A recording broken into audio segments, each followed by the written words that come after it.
Good morning and welcome to the Knowing Show. I am your host, Christine Marie, and I am so I'm excited for today's topic. I'm nervous for today's topic. Today's topic is probably one of the most important that we can talk about. Today we're talking about interfamily dynamics, conflict, honestly, the very things that are probably the most important in our community and culture that are so avoided because we don't want to open the curtains and reveal what's going on, the man behind the curtain, the Wizard of Oz. So today we're pulling back some of those things. We're talking about divorce, we're talking about our children dealing with mental health issues, we're talking about the fact, are we even enough as parents?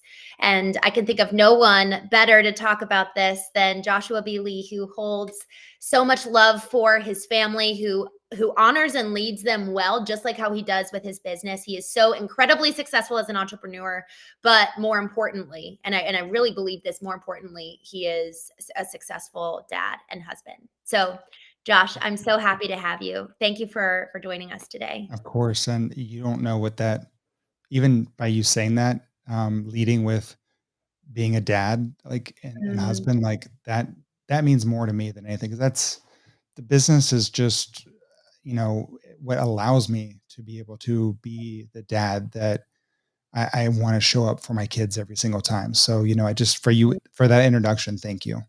Thank you. Well, I think you're right. That is something. There's a group called Front Row Dads, led Yep. by John Roman, and I just know that those men who are a part of that group, it's scratching an itch that we've never really had a dedicated community for, because this concept of fatherhood, so many of us haven't had the example set before us, and so we're effectively blindly reaching in the dark. And so apart from community, it Oh, really yeah. is incredibly hard to know, kind of what and how do I show up as a dad? I've never seen this witnessed. And how do I show up as a husband? Because we're seeing divorce rates higher than Oh, ever before. oh, yeah. So I would love to hear some of the backstory that really positioned you. Before we joined, you were telling a story that really resonated with me, and I know will resonate with a lot of other people. Effectively, almost moving from this place of darkness into stepping into the role of the life that you've now chosen as dad, as husband, in addition to entrepreneur. Yeah, Christine. I mean, it's a tough story, right? And I think a lot more people go through this than we actually realize in this world. Hmm. Because if I go back 20 years when I first started my first businesses, right? I mean, we're talking 17 companies ago, Mm. 2003. So I know my mohawk sometimes makes it look like I'm younger than I am. But when I tell people like one of my first clients was MySpace, usually my wife tells me that usually gives away my age. So, you know, I it's love one of that. the I keep it short so you can't see the grays, but then my kids are like, "Dad, dude, you think you're 50% gray? Like you're like 90% gray. You just can't tell." So I'm like, "Thank you. You guys are always keeping it You're honest with me." reminding me. Yep. It's all hidden right in here, but and it's interesting, right? Like as I go back and you even talked about behind the curtain because I remember earlier on, I again MySpace being one of my first clients, and I helped them create one of the first social media ads to be able to monetize their traffic. Mm. And that was such a long time ago. And I remember this is when Google and everyone else were starting to really kick in. And I had the opportunity a lot of times back then, and they said, "Hey, Josh, you kind of see what's going on. You're working with all the top, you know, advertising companies." I was one of those in there, like a what they call it a tier two and things like that. And I said, "No, I'm good. I'm making a lot of money behind the curtain. I am perfectly fine. It's amazing because that's what we were taught, right? Right. Like, hey, like our parents, a lot of us taught us like, hey, to stack the cash. Like that's what it's all about. It's about the money." And that was what I was taught, and that's how I built some of my first companies. And I don't think I realized that there's a lot less power. If I want to truly create change in this world, I have to step from behind the curtain to in front Wow. of it. And by hiding behind that curtain, yeah, I built multiple companies, 6, 7, and 8-figure businesses. I was seen as very successful. If you hadn't, most people didn't know because again, I had big companies, lots of employees. I had the wife, the kids. I barely worked because I had an amazing team.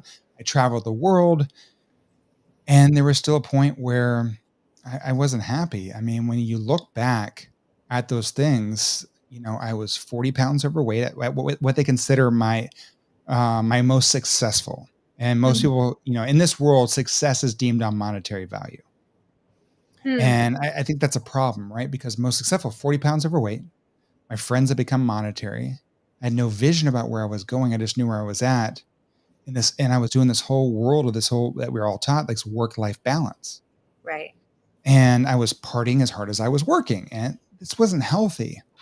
And at a Mm. certain point after I had my kids, I always wanted to have my door open with my kids, no matter how young they were. Because if I couldn't say what I needed to say in front of my children, it reminded me I shouldn't say it at all. Mm. But Christine, there's a point that early on in my kid's life, I remember my office doors that I used to keep open shut. And that Mhm. office not only became a sanctuary for me, but a coffin that I would spend 8 hours a day staring at a wall, contemplating if the money I would leave for my kids would be more important than me.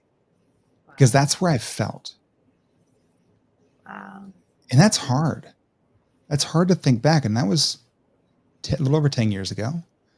Mm. And I mean, thank God. I mean, honestly, I was very blessed that a good friend of mine, Jesse Elder, that's also here in Austin, Texas, gave me the permission I needed. And I think as men, a lot of times, and entrepreneurs especially, I can't speak from the female side, but like sometimes we're taught, like, don't show any cracks, don't show any weakness. That's bad. Like you can't do this. And he gave me the permission I needed. A lot of times we need permission to be able to be real, to be honest, to be vulnerable. Mm. And he said, "Hey, you can take back your life and give your former hers." And that's kind of what saved my life, and Mm. saved my kids' life. Allowed me to show up what I need to be right now for my kids with everything they're going through. Because I remember my lawyers ago, Josh, this is going to take 3 years, right? Like there's you got multiple companies. The thought of that you're hiding money everywhere because you have good tax attorneys, and things like that. And I said, I can always make more money. I can't make more time. And at 36 years old, I walked away from everything, shut everything down, and I Wow. moved back in with my parents with a little bit under $1,000 on my name to save that time with my kids and reset my life. Mm. And that was a Wow. pivotal point. Wow. There's so many things you said that are gold. I just wrote down I can always make more money, but I can't make more time. And Josh, that's something, oh my gosh, if we actually believed that, how would we live? If we actually believed that, how would our life change? And Yeah. I love offering kind of prompts to people at knowing retreats, during knowing dinners, like taking away a nugget. And so this is Yeah. a nugget that I really want to really land with people now. How would your life change if you actually believed that you can't make any more time? How would you show up today? And so, backing up to this moment of, well, this time of your life where you were kind of you likened your office to a coffin. It was a sanctuary, but it was also a coffin. And so, how do we delineate between the two? When is it actually a true sanctuary, a haven for us to retreat into? Because frankly, we maybe need some time to heal. But then when does that turn into a coffin? It's the question, are you hiding or are Mm. you re-energizing yourself? Is Mm. it is it is it is it providing energy for you to go back in? Because I mean, look, a lot of us, I've been told, like, extrovert or I'm an introvert, and then we've got the omniverts, right? And I realized too, like I believe I'm an omnivert, right? Like I can be out in the public and be like, yay, but then I have to be able to retreat back in to recharge. And so Mm. if you are retreating back in to recharge, that's a sanctuary. And I think that we all need that in today's world. But if Yes. if we're retreating to hide from the world and hide from ourself and hide from reality, Right. that's you're putting yourself in a coffin that you're suffocating alone in. And we don't have to be alone in this world. As entrepreneurs, we're taught, like, oh, well, we got to do it all our own. It's all on us, right? No one can do it like us. BS. Like, no one can do it like us, but everyone can do the same job if they put the time and energy into it. Like that, our uniqueness is ourselves. in our Mm. life, in our experiences, but the actual doing of the work other people can do. And when you realize that, it allows much more breadth and capacity for us as entrepreneurs, as human beings. Mm. And after all, we are human beings, not human doers. And so if our worth and our identity is tied to what we do, the output, I think to your point, we will always have to hide something because we actually haven't done the work. Like, who are we hiding from? Are we actually hiding from ourselves? Do we actually know what's there? Have we Yeah. actually done the work to really dig in? And so, how did you transition from kind of moving away from the coffin and allowing it to be a sanctuary, and then also kind of reveal Yeah. yourself, step out from I behind the mean, curtain? yeah, I mean, look, first after the divorce, I was like, I walked away. I'm at my parents. I'm like, man, life is easy. Like I let go of everything, but I was really fooling myself. I wrote my book, Balance is Bullshit. And I was like, I'm going to release it, right? Like I'm going to teach everyone that's life integration. And it was Mm, amazing, right? It was a book that was all about the things that I had hidden from the world that I was told I shouldn't share as an entrepreneur, mm, because it'll hurt my business, because no mm, one wants to deal with a broken person, right? Or people that make bad decisions. I'm like, they're not bad decisions; they're learning opportunities, and no one's broken. We're just there's no perfection, right? Like seeking perfection is insanity. We're all yeah. perfectly imperfect, and I think that's what some of those aspects were. And Christine, like my pendulum swung, right? Like at first, when my wife Rachel met me, then I had my man bun, my mala beads. I was going to be a life coach. Too bad I was even fooling myself because I was out every night hanging with my friends. And then when I was home, I was damn near crying on the couch. And, Wow. and I don't even know if I was showing up that well as a father. Yeah. Um, and not until I realized something. And I mean, I was like, why didn't my book do better? Like, I'm telling everyone, well, I wasn't in the right space to even launch that anyway. Mm, And, and amazing book, by the way, but it just wasn't the right space. But it's it was the one thing that I had to let go of. It was my perception mm, of everyone else's perception that was driving me crazy. Because I was still perceiving that everyone saw me as the guy that I was, the person that you went to for all the answers, the person that if you needed to monetize online, I was that guy. I was the one that everyone came to but I wasn't. And I was still trying to have this facade, this ego of what I was. mm. And not until I went to a couple of my friends, a lot of people that and I said, "Hey, y'all, I think I'm in a depression. I'm hurting. Wow. Like we know. We've been waiting for you. Chills all over. We're here Wow. for you." Next day, life changed. Because I mean, as an entrepreneur, I was able to make money. I could make money real quick and then just be in my depression. Make money real quick and be in my depression. Right? I made just enough to be able to go through. And life really changed from that point. And I had started creating opportunity and going farther. I wasn't fully out of it, but there were certain aspects that really changed. And I mean, I went online and I realized too, like I need to be 100% me, 100% of the time, on and offline. Mm, And I mhm. think that's the biggest problem. Like you and I, we were very blessed to be able to go to a lot of events, not only attend a lot of events with a lot of our friends are speaking, but where you and I are speaking as well. Right. And we've both seen, I have to believe it's not just me. We've known a lot of people that are certain thing on stage. And then when you talk to them after, you're like, what? Yeah, the dissonance. Like, and it's such a crazy thing. And so I didn't want to be that anymore because I realized in this world as human beings, we make decisions based on some degree of love or hate. We do not make decisions being indifferent. And most people are too scared to be, when I say polarizing, I mean polarizing in a good way, right? You're attracting your tribe and pushing away the people that you just don't align with in a positive way, not in a negative, evil way. Because there's a lot of people that are polarizing. You're like, dude, that's not cool.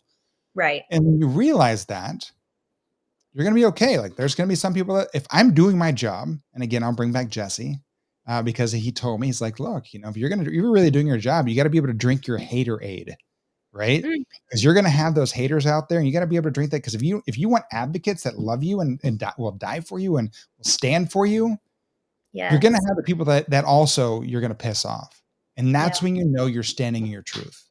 Mm. And Jesse will boldly post on social media pictures of people saying things that are Oh yeah. very kind.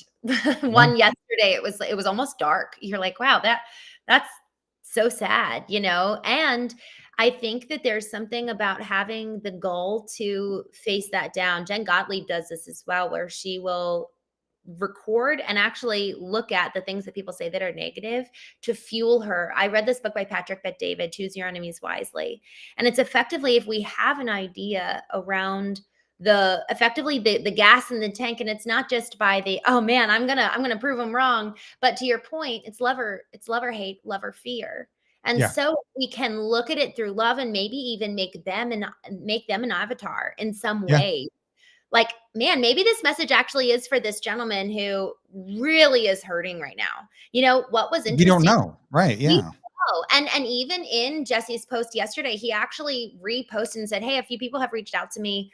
This gentleman apparently is a really great guy, and he's really going through it. So I actually, please reach out to him. I don't feel like it's wise for me to do it because of what he sent me." I just thought Yeah. that was so beautiful, and y'all like the example of, as a leader, when we get that hate, how to alchemize it and how to let it fuel us, but then also allow for that person to really be seen in that moment of maybe weakness in sending it or whatnot. What are your thoughts when that happens? When we do receive that hate, like the engagement with it, how to alchemize and turn it into Yeah. something for I think it's very important. I always have conversations. I mean, look, I'm considered the LinkedIn guru, right? And I right. hate that word. I mean, LinkedIn's just a vehicle of what I do. Like what we really do is we humanize people online.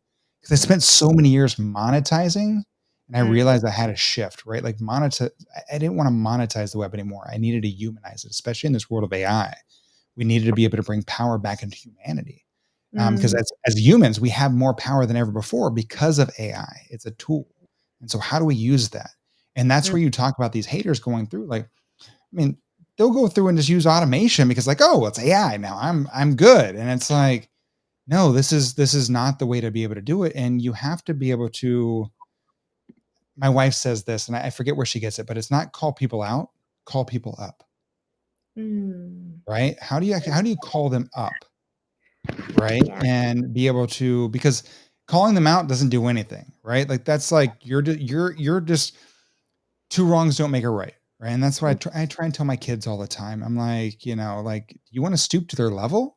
Like, no, that's not what we do. That's not what we do as a family, right? And one of our brands is FAMILEE, family. So gotta Yeah, I want to see. Oh, well, it's backwards. But I oh see well, backward you can't see it, but family, right?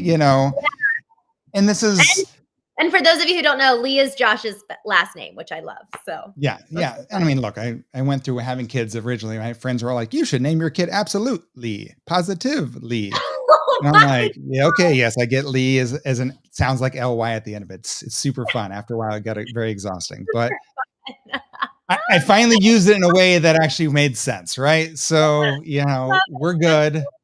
But like that's the thing. And I get a lot of people, especially on LinkedIn, like these gurus that are like using spamming and going through like I have a post today on LinkedIn that I'm sharing, and this guy went through and we're doing, like I said, the podcast we're launching here soon, and went through and basically scraped everyone that's going to the attendant that we spent time gaining to our 300 people that are going to join the event, scrape their email and message them. Hey, I see you're going to Josh and Rachel's, event. Like I've got this amazing tool to be able to teach you how to leverage LinkedIn events. I'm like, you're even telling them that you're using an AI tool to spam them, and you're going to teach them how to spam. And I said, look, I told my team, I gotta call this person up because this is why people go, oh, you use LinkedIn, like, oh, doesn't everyone just spam over there? I'm like, not the Mm, way that I do it, not the way that mm, I teach it. And that's why I get to work with the men and women that I used to read their books on how to be able to start my own companies, not get clients, but create advocates. And so mm, like that's that whole piece is how do you actually go through? Because I used to get pissed off. Rachel's like, don't just send those mean messages back when someone spams you. And they're like, I'm a LinkedIn expert. I'm like, dude, you were selling pizzas 2 days ago. I guess you took a course and now you're a LinkedIn expert. And Yes. that didn't help anybody. And so Right. like now it's like, okay, how can I actually show them the better way? And how can I call them up? And I think that's what we need to all be able to do, because if you sit silent, Yes. you're not helping anyone. Like you're sitting Yes. in animosity, like, oh, I can't believe this person is like, well, go in, call them up, talk to them. Right. And And I've made and Josh, mistakes before too, calling the wrong person up and not realizing that, um, well, I've known Les Brown for a long time, and him and I saw something happen after a conversation. I called him up. I called him out, I should say, and I made a mistake and I owned it, mm, right? Because mm, I perceived something without actually seeking to understand. And mm. so like even the best of us make mistakes. I want to talk deeper about this, and hopefully we have time to cover the personal brand in addition to this Oh, topic of family, good. Yeah. because personal brand is something that I just get such a kick out of. But before we can talk about how we show up externally, we have to talk about how we show up internally for ourselves 100%. first, which is what we've been talking about, and then also for our families. Because to your point about perception, and I love this because you said effectively, the big thing that changed for you was that you stopped holding tightly to your perception of their perception of you. And Because we have so no clue what their perception is. no idea what their perception is. And I loved the way that you phrased that. So when we see people, we're seeing them through our eyes, assuming that that's how they view us. And so, really, maybe at the end of the day, if we're thinking people view us a certain way, maybe we actually need to go to town on, well, how do I really view myself? Obviously, if they're giving us real words and tangible data, Yeah. that's something Different. very different than an assumption. And y'all, I've even gone to a couple of times, I've gone to some girls on my team and been like, hey, you sent this message. Just want to check. Emotional intelligence is such a value of ours. So if I perceive that something's written in a particular way that's out of character for them, I'll go in and just be like, hey, are we good? Are you fine? Can I support you in any way? More often than not, they actually were like, oh, no, I literally talked into my phone and sent it or something like that.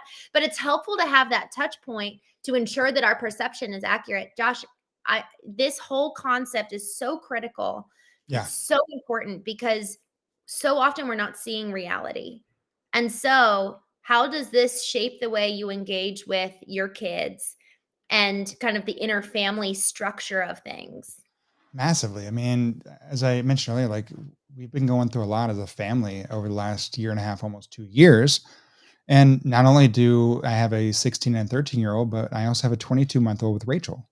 And Mm, so, as I'm trying to navigate, even without any struggles that they go through as kids, I mean, I can't imagine what they're all the mm, stuff that they're getting bombarded with, and the world that we're in right now is so hectic. And so, not only am I dealing with a 16-year-old about to drive, I got a 13-year-old girl. They love her to death, but there's certain things at 13, and then I've got a 22. My youngest is 22 months and a little girl. And I mm. mean, those are all without any added additional, those are all very critical times and ages in someone's life. And Yes. so for me, I can sit there all day long and tell them what they should do or how things are. I mean, look, the number one rule in our house is it's nice to be nice, you know. I love I'm that. That's cute. but I'm also blessed because I have been able to work my way back up, and we do have a lot of opportunity because of what we've accomplished in this world on the professional side. And having appreciation for the things that we have is a struggle Mhm. um, with the kids, no matter how much I try to show up and go through. And so I think that's the biggest thing, right? Like, how do I actually show up and how do I act? How do I show them what a loving relationship is? Because they did have perceptions of, they did see what that might have looked like when they were younger with their mom and I, because we Mm, had our issues. And yeah. so these are the things that Rachel and I try and do is like, how do we show up? My daughter at 13, you know how many times like she researches me, she searches me online. Well, dad, hey, what happened to this story that you talked about on this podcast in Vegas? Wow. I mean, we have to be very careful because what we say matters not just to them, but in the world, because now our children have access to everything, and how you better pay attention to what you're saying and how you're showing up. And I am damn proud of how I've always shown up and how I've been real, and I will answer any question they have. And that's Mm, one thing. Even when dad makes a mistake, look, I can't say that I'm not going to get angry. I'm not going to lose my temper. mm, But mhm, afterwards, I want to go in and I want to repair. Hey, this is what happens. I should have done a better job. I just want to give you the time to be able to share your space and be able to also apologize to you because I think we can do it better. mm. That's so, so good. And then it really is interesting. Our actions are shaping their belief system and the way that they view us. Yeah, So there's something really cool is that we have a lot of power over their perception of us. We may not always know. I mean, we may not get it right, probably a decent amount of the time, especially for strangers, but it starts in our home and then it extends outward to our business that we have so much power and radical yeah, responsibility to shape the perception of ourselves. Obviously, people can make things up, and at the same time, to your point, Josh, and I want to go back to what you first said that initially catalyzed this conversation around perception. You said yeah, you actually needed to let go of your perception of their perception. of So, course. with this duality of like, we have this awesome opportunity to shape people's perception of us, how then do we also relinquish control over it? I think once you release that they're going to love or hate you, that's how we all make decisions, then it is what it is, right? As long as you're not just taking up space and taking up time, which is being indifferent, because so many people are scared to be able to put out their true thoughts, their true feelings, how they're acting, what they go through because of the world we live in, the social world of getting canceled and everything else. If it's not like, if you're not, I mean, and my wife's Jewish. My youngest daughter is Jewish. Like I've seen Mm, what the perception of this reality comes into, right? Like when hate truly is weaponized, more so than I ever did growing up, now that in my current family.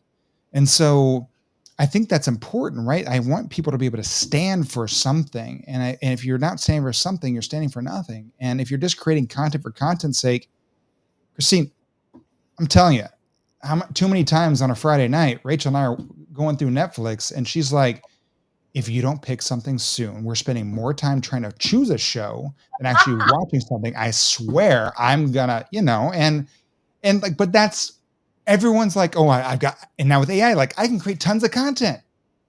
You don't take the time to teach the AI, like it's a great tool. But I don't want content's not king anymore. Quality is yeah, queen, right? We need quality content. I'd rather you put out one piece rather than 5,000 because yeah, again, that's going to shine through now more than ever. And so when you talk about how do we show up, how do we release that perception? You got to be okay with. I think that I'm going to use this in the social media world. If you're putting out a piece of content that is impactful enough for you, are you okay if no one likes it or comments on it? what a good question. Because if you are, then it's worth putting out. Mm, But mhm. if you only care about that dopamine hit we all get, because I can ask everyone, why do you put out content? Well, for branding, for clients, for this, for that. No, we've all been conditioned to look for those little dopamine hits we all get when someone likes or comments on our post. Then we breathe. Then we have Mm, the opportunity, but we hold our breath till we get that first like. So how do you mhm. actually shift from that to go, I'm putting this out because it needs to be said, and I don't care if not a single person comments on it or likes on it. It just needed to be said, and I stand behind it. Mm.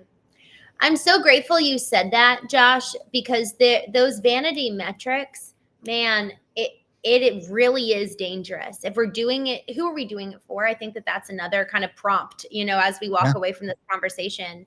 We can always make more money, but we can never make more time. And who am I doing it for? Who am I making the money for? Who am I creating for? Who am I showing up today for? And it yeah, has to be. So this is where it's really interesting. I really believe it has to be for us at the end of the day because we have our own, like, we hold ourselves to the highest standards, ideally. And then if we're proud of who we are, then it's going to trickle down into our families and the way yeah, that we show up, man, it's just so important. If we give from a place of being filled up for ourselves, then the overflow is, man, we just have so much love. But if we're not doing ourselves first and doing it well, then we're not going to be able to have that love to give. So if we're filling ourselves up with hate, that's what's going to overflow out. Yeah. And I think that that's really important of how do you even view yourself? Who are you when you're alone with yourself? And most people are not okay with that. They're afraid in the dark, and Yeah. they live in the dark. And sometimes you have to let what you feel is your flaws into the light Mm, to not only just for yourself, right? But for others. I share mm, my stories. I share what I go through because I was given permission one time in my life, and it changed my life forever. And so why would I not want to do the same for others? In yes. the case that that one person is listening is like, "Whew." I mean, like some of the stuff I'm going through with my kids right now, like how many people reached out like, man, I went through that too.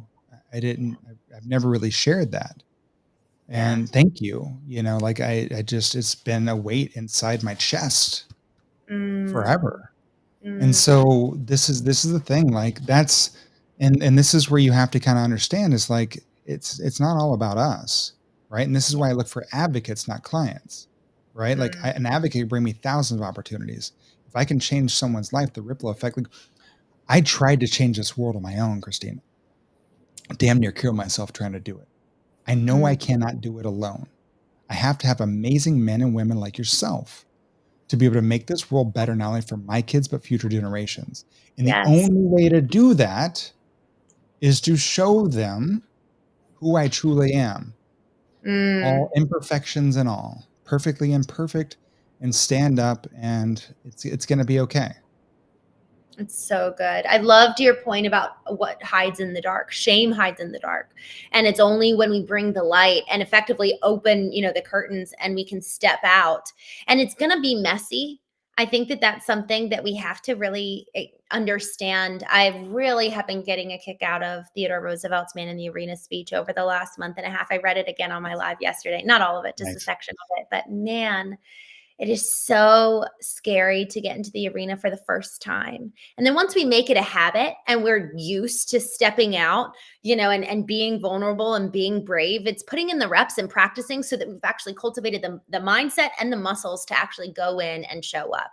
But the first couple of times is terrifying. Yeah. And actually, the book that really inspired me to be able to do that was Daring Greatly by Brene Brown. And she talks a Oh, lot about shame because shame is almost the antithesis of vulnerability. So if yeah. we're struggling with being vulnerable and showing up, the question is, where is shame preventing us from stepping into the light and being known? So So, beautifully said. So beautifully said. thank you. You modeled this, and especially coming from a man's perspective, I really value this conversation because so many times the men are supposed to have it all together and they're supposed to provide and protect, and they're not supposed to get off the white horse. They're supposed to stay the night. How did you move into, effectively stepping out from behind the curtain? I know that a big part of it was actually being brave enough to say, this is what I want and this is what I need in my relationship. Yeah. But how did that translate online? So here's two stories. Okay. I'll give the first because it changed my life as well. A good friend of mine, Ron Lynch, someone here in Mm, Austin, Texas. Ron's amazing. I remember at one point in time, I used to introduce myself. Hey, I'm Joshua B. Lee. I started 14 or 15 companies. I've ran $1 billion in advertising. I've done 35 trillion online impressions. Look at me, right? Like I got all my badges and all my business stuff in front of me. And Ron's like, dude, like everything that you're stacking is this what you're doing to your audience, the person you're talking to. You're creating a gap between you and your audience. And wow, they're like, that's "Oh, you're up here. Look at Josh, and then we're here. Like, oh, I can't get that gap. I'm too far." And I was like, right. It sucks. wow. Like I was the guy that, out of high school, I started working at Chili's and got fired for giving away free soup. Like there's lots of things, right? Like when I first moved here to Austin, I did door to door Bible like pre-death planning, and like it was crazy. Like, but things Predestined. like that, dude, let me tell you, go into someone's house where they're trying to think, trying to sell them a mausoleum, and for their family before they die. You're sitting there for 2.5 hours and you're going through and they're crying, and it's like worst Josh. thing ever. Oh no. But like we don't talk about those things. We don't talk about, how I was like I said, my daughter, that story, like where I was in Vegas and I was with Yeah. a buddy of mine, and we're the Palms Casino at the Playboy Club at the Palms Casino. And, as guys were showing off, and, I'm like, he's offered me to sell some of his source code. I'm like, I'm going to do that $1.3 million bet. Ended up almost costing me $10 million over the next year. But these are the things we don't talk about. Yeah. Right? Because like, oh, that was a stupid thing. Like I didn't do my due diligence. And so like that's what something that Ron taught me is like, look, I need here I am. I'm a dad. I'm a Yeah. dad that has some kids that have been going through some mental health struggles. I've gone through divorce. I built a lot of businesses, but that's just what allows me to be a dad Mm, and be the mm, person, be Josh Lee, right? That shows up. And so I think that's one of the biggest things that allowed me to shift and change. mm. The That's other so one, yeah, the other yeah. one, okay, I'll see if I can say this without crying. Mm, Was with Rachel. I remember we first started dating. And like, look, when I first started dating her, my friends were like, "Are you sure?" And then she was like, "Hey, I'm leaving to go. I got a job at Microsoft. I'm going to leave for Seattle in like 4 months." I was like, "Sweet, this is awesome!" Like, just got out of a relation, out of a marriage for 10 years. Like, I've got an end date. We'll have some fun, and then she's gone. That's easy, mm. And first she called me out. She's like, "Oh, you gotta come visit me." I'm like, "Yeah, sure." She got cool. Buy your ticket. I'm like, "Don't play me, girl. Like, I'm gonna buy that ticket." And it was amazing, right? Like we had a 1 year long relationship that was long distance, and it allowed us to get to know each other. But at the end of that, she had the opportunity to become an executive comms. She was working for Microsoft with one of the VPs, which is like the fast track of the corporate world. Mm, And I said, I can't do this anymore. I need you. I need you back mm, in Austin because I'm dying every time I leave, right? And where we were seeing each other all the time. And so she made the choice to pick me over her career. mm. And right before she was about to move, I went through a struggle where all of a sudden, like, I didn't know I was going to pay my rent. Wow. And so I go, "Hey, let's rethink this." I'm like, "Maybe it's not the best choice for you to move here." And she's like, "What the F, dude? Like, Yeah. what are you talking about? Like, I've already made the choice. Like, we're doing this. Like, what's going on?" Yeah. And I was like, and I told her, and she goes, "So wait a minute. If we reverse this situation and I was struggling, or I was hurting, and I needed some money, you'd have my Mm. back, right?" I said, "Of course. Like, that's what men do." And she goes, "I got you." Wow. Mm, And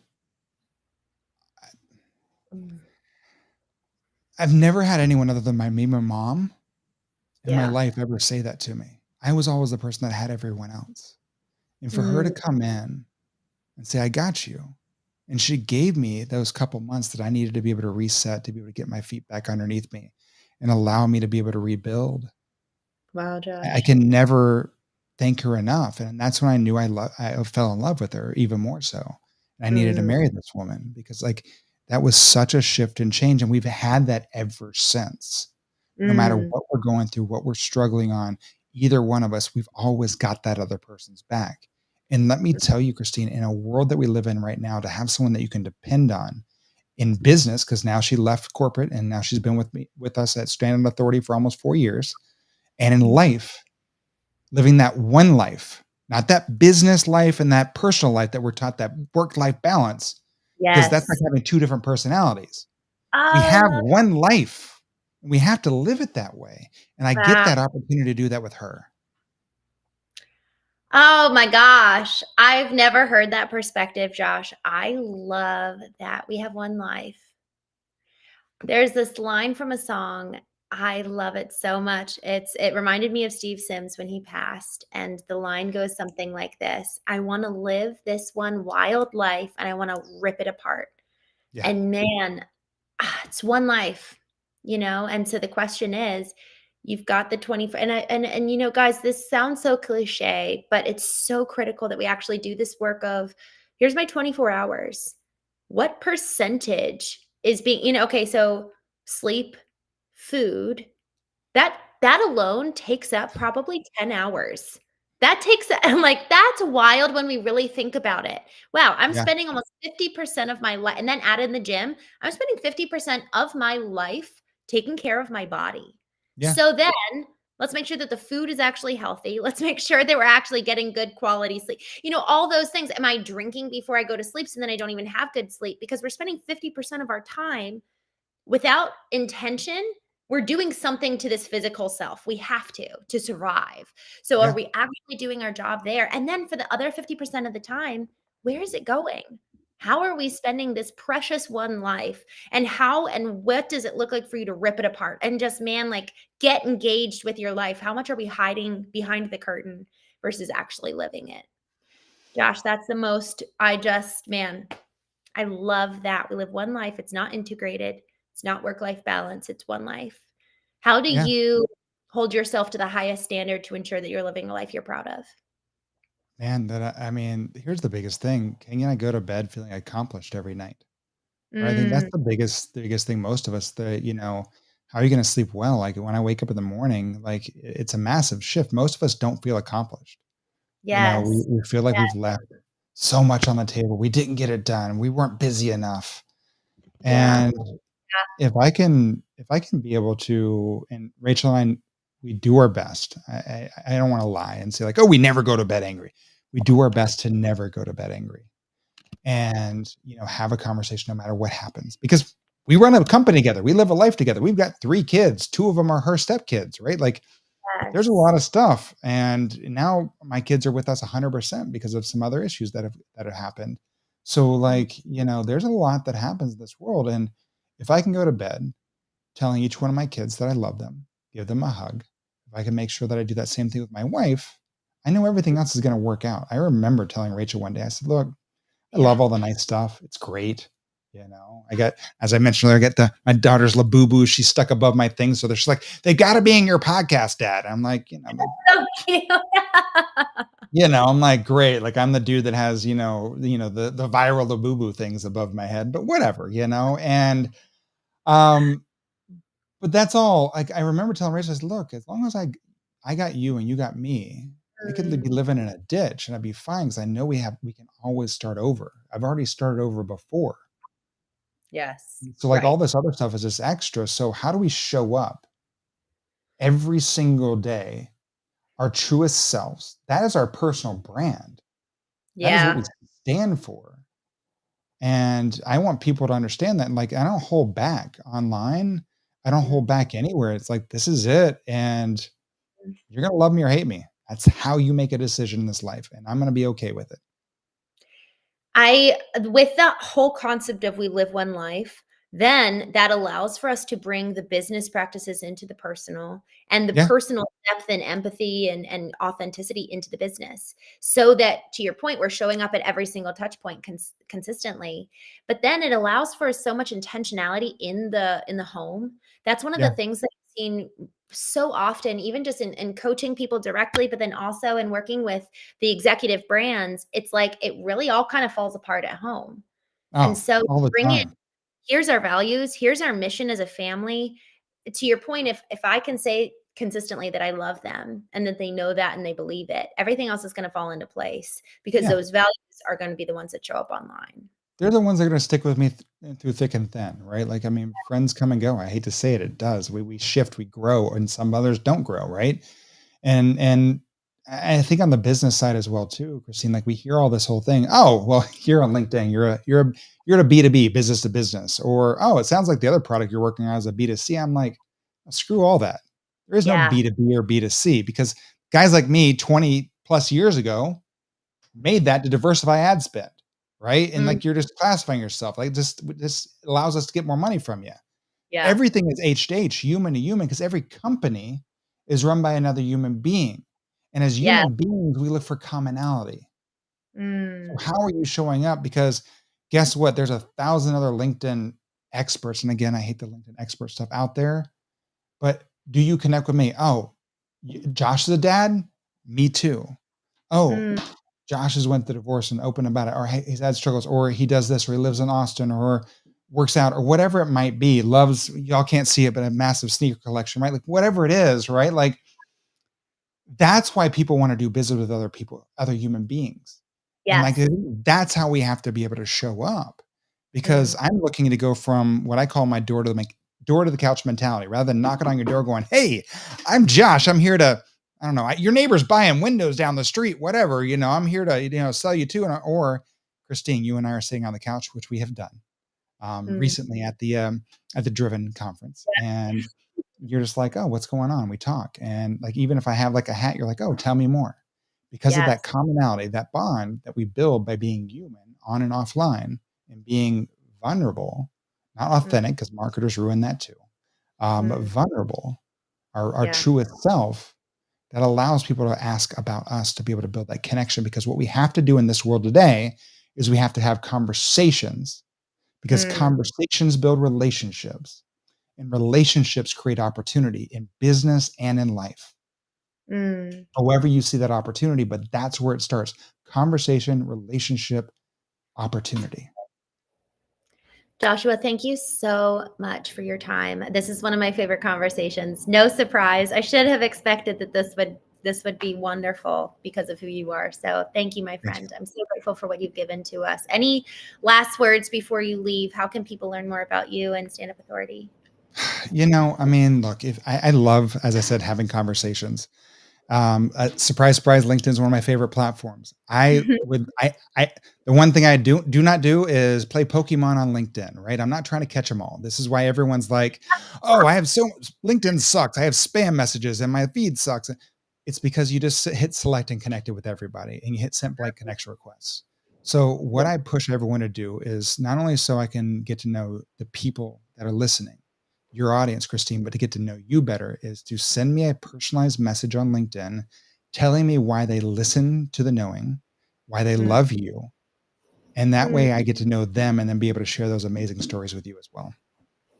Love that. It's such a give for both of us, and that's so generous. And it also allows for the audience to feel like they're a participant in this conversation.